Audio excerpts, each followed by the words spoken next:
one thing you're going to do when you have a client is you're going to look at them and you're going to see where their problem areas are, which we kind of noticed Desiree has dark circles under her eyes. When her makeup is done, there needs to be no sign of that whatsoever. If somebody has a scar or acne or just uneven skin, it needs to look even, it needs to look perfect.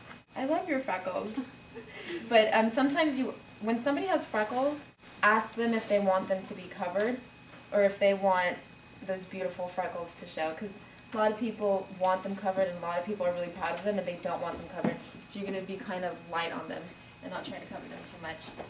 Because I went to Mud and I did love it, I actually used their products for the face, the foundation, and everything.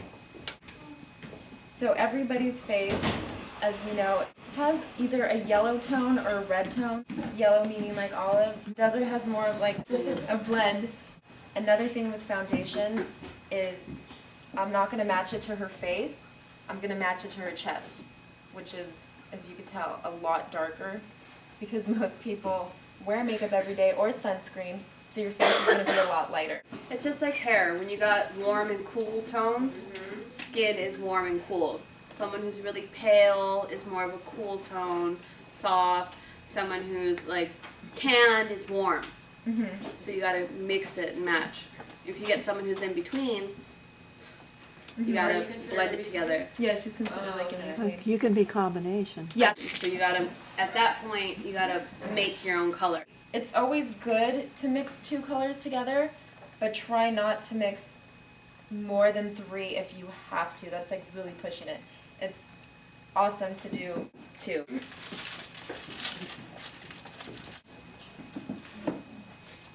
Matching up somebody's face. The only way to get used to it is to just do a different person's face, like as much as you can. Your family members, friends. So I'm going to take a little bit of this out and put it on this little like palette. And I'm sure you guys learned in beauty school, like, this is for sanitation. Because if you double dip into it, it's completely contaminating everything. You can't do that. Yeah, once I touch it with your face. And being on set when you're working with, like, actors and actresses, some of them get really upset if you double dip. Like, you have to scrape your eyeshadows. Some of them are real bitches. So I'm going to put a primer on her. The primer and foundation is a really major step because it's what holds the powder onto your face, and the powder is like the canvas to make everything else look smooth. And this is not like the order that you have to do it in. You could do it in any order that you want. I know a lot of makeup artists that actually do the eyes first. You. But this is just how I'm working. These are all for different things. These yellow ones down here are to cover up red spots. She doesn't have any red spots. She has no acne on her face or anything like that. And the orange is for the blue under her eyes, which is a really major. Do you guys follow the color wheel when you're doing makeup? When you're doing hair, yellow, purple, constellation, violet toners. Same thing with makeup. But if you just learn it and you get it down, it'll just make life so much easier in the makeup world. I'm going to like dab it tiny bit under the eye of the primer.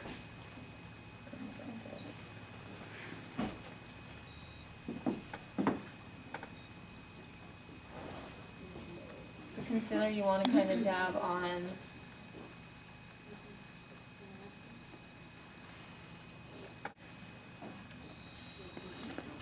And this is the orangish one? Yeah, this is like an orange one. Bring the concealer all the way across the eye.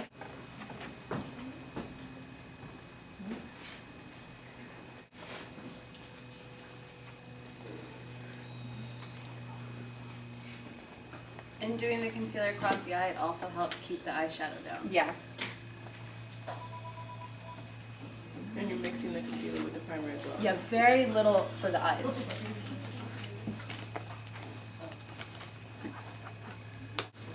I used to actually sometimes use my finger for this. Don't get into that habit. It's probably the worst habits to have because you're going to meet someone one day who's just going to be so grossed out by you touching them.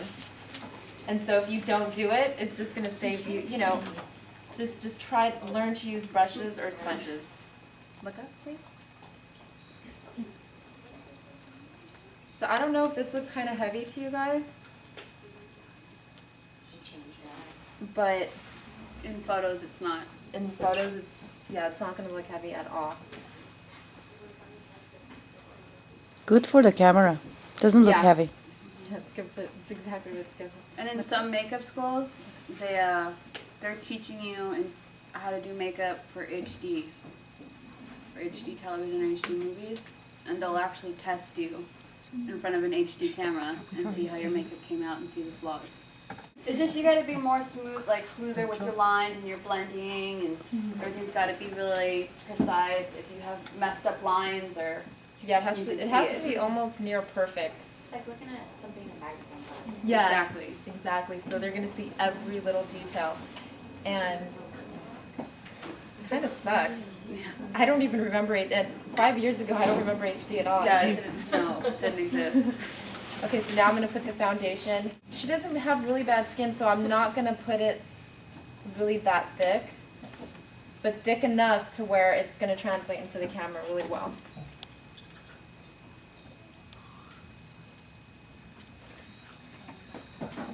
So you mix the primer with the foundation too for the face? Contouring, highlighting, shadowing is something you definitely have to get into.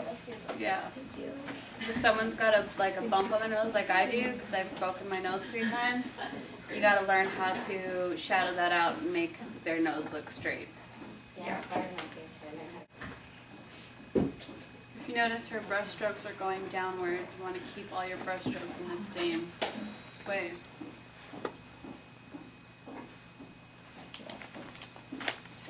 What type of brush are you using? You know what? This is actually Essence of Beauty, which I got from like CVS.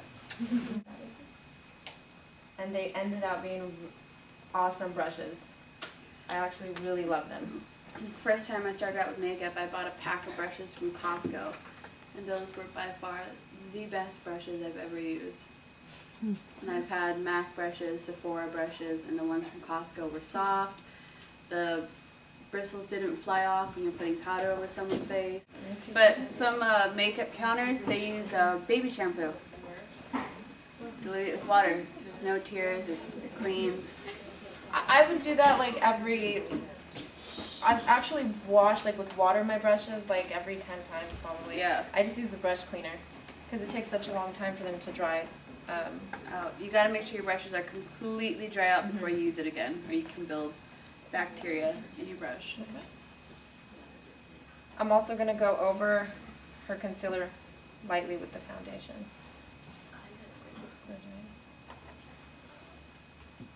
Just a little tip, before you powder, like around the eye area, it's just natural, you don't have wrinkles whatsoever, but you just start getting creases, because as I was doing her whole face, she's blinking her eyes and everything, so you're just going to get these natural creases. Before I put the powder, you literally have to like flatten that out underneath too, and then apply the powder, because if you don't do that, those creases are going to stay there. That's a way for them not to stay there. I use loose powder. I'm all about tanning and bronzing, so. This is the brush I'm using for powder, but you can also use a powder puff. It just depends on what you like. I guess it just depends on your preference at the time. So I'm going to powder her a lot. This is such a crucial step to making the look flawless. This basically sets your makeup. Yeah, it sets your makeup. Is this the kind of makeup you do for brides? Or yeah. Pretty much. Okay. This is pretty much what I do. I'm just, for brides, there's like a whole pre-situation that goes on. Oh, they get like a facial or whatever you mean? Like a consultation, a Oh. sit down and going through pictures and just Oh, right. that whole okay. thing, a complete different mindset. Right. About the how you entire- wanna look. Mm-hmm. And this powder's from Mud as well? This powder's from Mud. A lot of your first makeup gigs will be trade for prints, Mm-hmm. which sucks, but helps your Close your eyes. portfolio. Exactly. Relax your forehead, please. A lot of people do that. they kind of crease their forehead when you're powdering them. But like I said, if you do that, all those creases are just going to stay there. If you notice when she was doing the foundation, she went downward, powder, downward, everything is in the same direction. Yeah, downward, kind of circles too.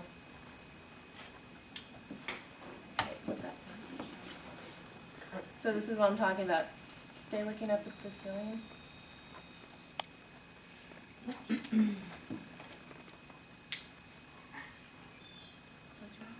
And always ask your clients if they're wearing contacts. Okay. That's a great one. You wouldn't put your powder on something, you just have a little bit of powder. I put it like in the cap. Oh, okay. And then whatever I don't use of that, I'm going to just throw it out. Okay, so if they're wearing contacts, what you have to... You have to be gentle on the eyes. Yeah. Okay. Or should they take them out and then put them in? Some people, they don't carry their contact container with them. If they haven't put them in yet, then make sure, like, just take the glasses out, don't put your contacts in after. But you gotta, if they put it on after, you gotta be there with the Q-tip. Mm-hmm. Yeah, and tissue and everything. You know, some people are thinning. They thin right here, like I got a bald spot, don't look. But if you just get like a brown shadow or put like a light, whatever, for whatever color, you just lightly powder it in. They have a full hairline. Yeah, it's all powder. My husband would call it. He's a lot older than me. So he calls it bald makeup. Tell us his name. This is Ellie, you're so funny. His name's Andrew. Really nice. Yeah. His name's Andrew. He's so cute. But yeah, his hairline is going back, so he feels it in himself. Is your husband like somebody we should know? He's a comedian. Some people might know him, Andrew Dice Clay. Oh, no way. This is really important. Don't ever, there's never a reason for glamour beauty to put black on your eyebrows unless you specifically want to look gothic or you're going for an avant-garde look. Very dramatic. Even dramatic, it's never going to look natural. It doesn't matter what color your hair or your skin is, don't ever put black on your eyebrows. You could do dark brown, but for the most part, if you have really dark skin and dark hair, you're going to do dark brown. If not, it's going to be more of a taupey color. I have the lighter one on. The taupe. Yeah, they look dark. And you see how dark my hair is? But my skin is kind of light. So this is also, you're going to get more of a hang of it through practice too. But most people are this color. Are you using eyeshadow to fill in the eyebrows? I'm using eyeshadow. It's basically the same exact thing. Most makeup lines will just, so they could sell more product, make an eyeshadow. You're not mixing it with anything else? I'm not mixing it with anything. I'm just using powder. Powder is going to actually help you to not, it's actually better for your eyebrows because a pencil can actually make it oily and over time stunt hair growth on your eyebrows. So. If you want the more dramatic fine line with your shadow, just wet the tip of your brush. Mm-hmm.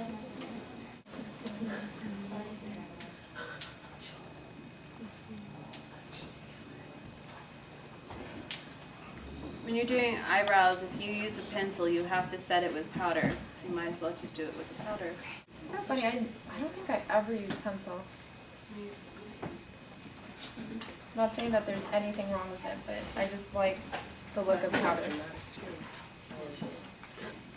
And you do it in like little baby strokes. Yeah. When you go to the market and you look at like concealer, it's always like that pale, like